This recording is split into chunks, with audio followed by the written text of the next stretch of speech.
Welcome to Man Does Tech, where I solve the problems you didn't even know you had. In this video, I will show how to make salsa chipotle. First, roast 3 tomatoes, 2 tomatillos, and 2 garlic cloves until they are soft and slightly charred. Next, toast 4 dried chipotle peppers in a dry pan for about 30 seconds per side. Finally, rehydrate those toasted chipotles in hot water for 15 minutes until they become pliable. This preparation is key for deep flavor. Now, let's blend our ingredients. Combine the roasted vegetables, the rehydrated chipotles, and a pinch of salt in your blender.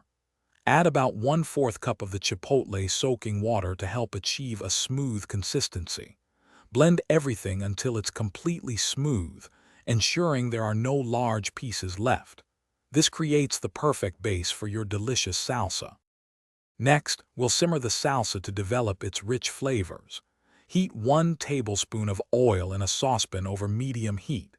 Carefully pour the blended salsa into the hot oil and bring it to a gentle simmer. Stir in 1 teaspoon of salt and 1/2 teaspoon of sugar. These additions will balance the flavors beautifully, enhancing the chipotle's smoky notes. Finally, let your salsa simmer for 10 to 15 minutes, allowing all those wonderful flavors to meld and the salsa to thicken slightly. Taste and adjust the seasoning with additional salt or a squeeze of fresh lime juice if needed. Serve your homemade chipotle salsa warm or chilled. Don't forget to check the description for a fantastic book that can truly change how you think about money, as well as other great deals. Thanks for watching. If you found this helpful, don't forget to like and subscribe.